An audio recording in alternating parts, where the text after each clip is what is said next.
a month. She's trying to keep damn lights on, ain't she? She's trying to rent out some rooms, trying to have, kind of a roommate situation there.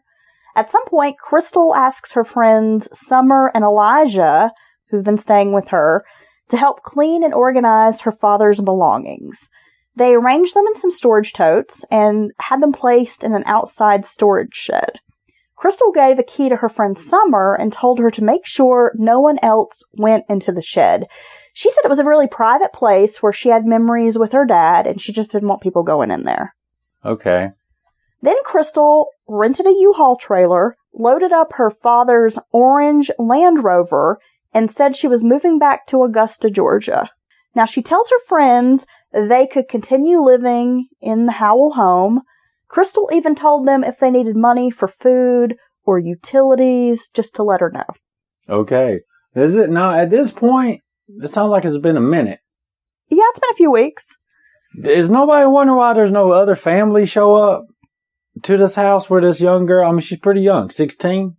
She's a teenager, yeah. You gotta imagine someone's gonna come along to collect her and deal with her father's stuff and all that. Well, you would think, but these are also other teenagers. Yeah, they don't really even think about how things work like that, do they? No, they think money just grows on trees. Yeah, I know. That all we have to do is just go to the ATM and any amount we put in is going to shoot out. I know they'll just our daughters will just walk up to me and be like, "Give me some money." I'm like, "What the hell? Like you're getting mugged? Give me $10." Take me to Starbucks. Yeah. Do you have some Starbucks money? Yeah. And the answer is no, but you do. And I'm like, what? The hell are you supposed to be? You got $7 for Starbucks? How about we go to McDonald's and get a latte for $2? How about I just make you a cup of coffee here at the house? How about we know you're going to waste half of that shit and fuck my car up with it if I go pay $7 for the Starbucks? Spill it or something. Leave it in there. On March 22nd, friends Elijah and another guy named Anthony. And Anthony had only really known Crystal because he had worked on her father's Land Rover a few times. So he was more of an acquaintance. They were moving a pinball machine. Apparently, Crystal had told them this pinball machine in the house, they could sell it and keep the money. Okay. They tried to sell it. I guess that didn't work out. Instead of trying to move it back in the house, they decided to stick it in that storage shed. Because I'm sure a pinball machine, it's going to be pretty big. Yeah. Heavy. Well, I can imagine they look cumbersome. Remember, Summer, the friend, has the key. When they opened the door, the smell was horrendous. Uh-oh. One of the guys saw a plastic tote covered with a sleeping bag. He removed the bag and popped open the bin. They actually thought it might have been a party goer from the big blowout. Yeah. Like something weird had gone down. Okay. But what they discovered was the body of 50-year-old Michael Howell, kind of folded into the bin with a massive gunshot wound to the head. Whoa. Yeah. That don't sound like suicide. You can't put yourself in the bin after you commit suicide. One of the friends was quoted as saying it was the worst thing he'd ever seen and he never wants to see something like that again, that he's like never going to be the same. So if you pop the door and you're hit with this, I'm sure it's got to smell different than animals. Yeah. They say a specific smell of a human decaying. Do you open the tote? Would you open the big tote, suspicious tote in the middle of the floor? I mean, I'm a curious mind. I'm like the National Enquirer. I want to know. You would. You'd be looking at them pictures and stuff. Yeah. You would open the tote. Like crime scene photos? I don't know. I think I might just say, be like, probably a dead person in that tote right there. Well, So, I don't know. I mean, these are kids. maybe you don't. You know what, Kai? I think until you see it, you can't admit that that's what it is. Maybe they thought it was like a rat that had gotten into this Or tote. freaking moose. Are there any moose here? Elk. Could have been an elk. But, maybe they thought it was something smaller. I know. Look, guys, I was just kidding. I know there's Like not an moose animal? in North He Carolina. doesn't know that. I do know. On March 23rd, Crystal was arrested in a Motel 6 in Augusta, Georgia. She had about $3,000 cash and was driving her father's SUV. Now, the day before, which would have been the 22nd, Crystal had shown up at her mother's house asking if she could take a shower. She said she was moving back to Georgia, and her mom said, well, that's fine as long as you provide me some type of, like, emancipation paperwork. Right. Crystal showered and then said she was going to go meet some friends and look for a place to stay. Later, her sister Sierra would describe Crystal's behavior as really cold and distant. She wouldn't hug Sierra and acted as though she had no soul. She was also just very robotic. So she's even colder than usual. Calmer, colder. Just flat. Just not being her normal self. Right. Crystal seemed very nonchalant in the interrogation room. She didn't show any emotion when talking about her father. Investigators noted her behavior, just said it was really odd. And that when she did try to show emotion, it was very clear to them that it was forced. Right. She finally confessed to murdering Michael Howell. Damn. How do you do that? Just walk up and shoot your dad in the head. On February 24th, 2014, Crystal had accompanied her dad to the local Ingles grocery store. During this visit, Michael caught Crystal shoplifting. Now, this is in February. You got to remember 2 months earlier. He's done been through all this shit. She'd been arrested for shoplifting. He's getting tired of all this because it keeps getting worse and it's more shit and it's costing him money, I'm sure. And he just had a damn enough. It's been going on for years, it sounds like. He made her return the item as well as apologize to the manager, which would be pretty embarrassing.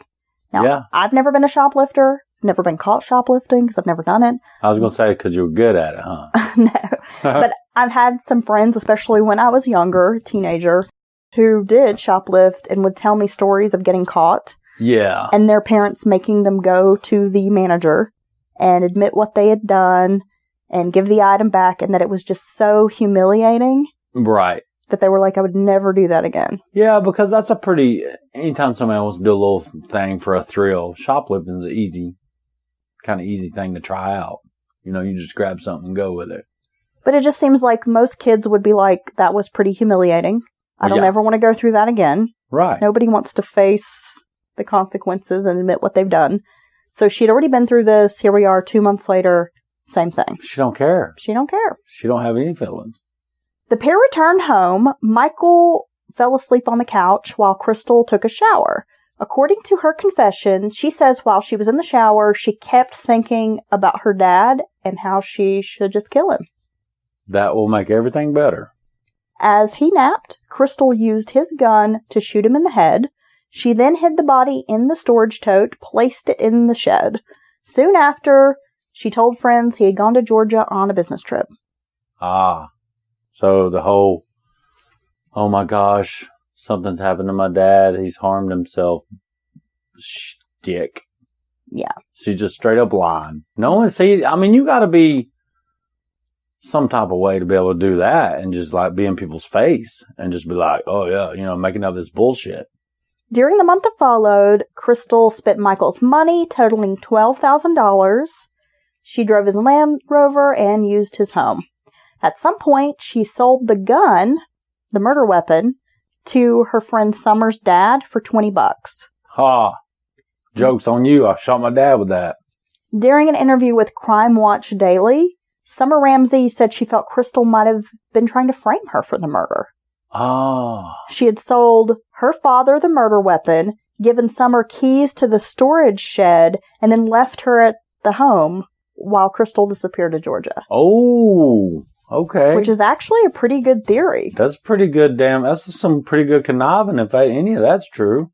Eventually, Crystal's story would make international headlines, of course sensationalized by the details such as drug-fueled parties and the stripper pole. But the truth is, Crystal Howell is a mentally ill girl who was failed in some capacity by the people who loved her. Now, as parents, we try to do our best, but we don't always know what's right. Michael nor Christina are to blame because of the mental illness. We really never know how someone's brain functions are going to ultimately affect their behavior. No. Crystal did tell her mother at one point that she didn't mean to do it. Some might say Crystal Howell is a monster, but maybe she was just a girl who needed help. Dang.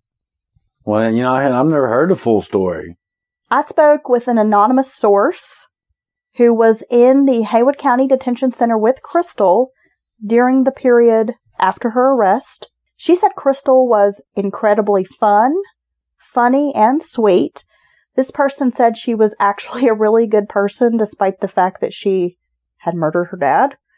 She was really nonchalant, again, about what had happened. She spoke about the crime very matter-of-factly, seemed resigned to the idea she was going to prison, and Crystal would even kind of be like, at least prison's better than jail.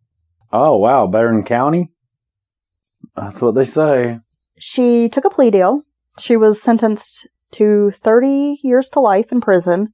She is currently housed at the Anson Correctional Institute in North Carolina. During her tenure there, she's had multiple infractions for fighting and disobeying the rules. She can't do it. Michael's body was taken back to Augusta, Georgia, where he was laid to rest. That's very sad. I mean, it's just very sad. He never felt, I'm sure, suspected his daughter. Well, I can't say what he's thought in his head, but I'm sure he never thought she'd do that to him. Well, I think most of us don't think our kids are going to kill us. No. Well, we're local. We've heard this story. It's been very sensationalized. I remember when it happened. Yeah, I do too. And had kind of a picture of this girl. You hear drug-fueled parties. She's spending her dad's money. She's got a stripper pole. She shot him in the head, crammed him in a damn Rubbermaid tote, and put him in the shed. I mean, that alone for this area, you're like, what? Because, I mean, that's a little much. That's crazy. But once I started getting into the case, hearing the details, you told me your opinion of the whole thing was maybe it was a terrible thing that she did and very sad. But maybe in a way she was a victim of sorts as well. Yeah.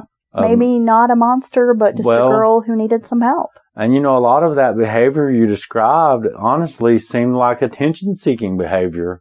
Maybe, in some ways, times 10, but I come see, hang out with some guys and, get high with my friends or whatever, but I want to stay. I'm trying to hook up.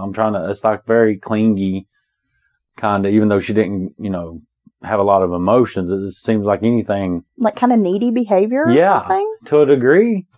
Yeah. Almost like a seeking validation. Yeah, that could reflect something that was missing in her life. She wasn't getting from the people in her life. Possibly. Which doesn't make what she did okay in any manner, but it really puts it when you look at the whole picture, it puts it in a different light in my mind. I always thought, that crazy ass girl, killed her dad and put him in the building and partying and all that shit.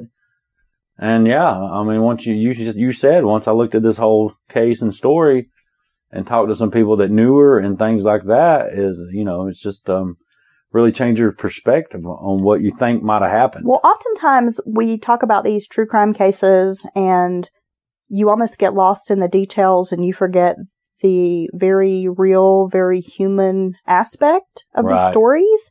I mean, this is a case that has impacted so many people. Christina, her mother, Crystal's sister. I mean, they're left reeling. The entire family on both sides. They don't have their daughter, their sister, their loved one, their friend, and she's locked up. They're not going to be able to enjoy, Christmas morning with her, walk her down the aisle. No, and he's first gone baby, too. All the milestones. Yeah. They've lost the father, which of course is the big one. And then you got to think about these other people. I mean, think of this friend Summer who's left thinking, did my friend try to frame me? Well, you've got these people who found this man's body. Yeah, they've been hanging out in his house for a month with no idea he was out in a storage shed. Yeah. That's got to be troubling. Well, sure. I feel like that's something you just don't get over. Well, it may affect them all differently in different ways, but yeah, that's going to leave a mark on you. I mean, I would think. That would weird me out. Yeah. Real quick, can we talk about one more case? I discovered this case, and I mentioned it briefly in the beginning. It is a case that it basically has just gone to like the pretrial stuff. Okay. But it's in Virginia, so it's definitely within our mountain murders region. Oh. It's just so strange. There is a female college student at Radford University in Virginia. Her name is Louisa Inez Tadula Harris Cutting. Oh, I know her. Oh. She has been charged with second-degree murder for killing her roommate Alexa Cannon. Okay. She stabbed Alexa 30 to 40 times in their apartment What? on January 24th,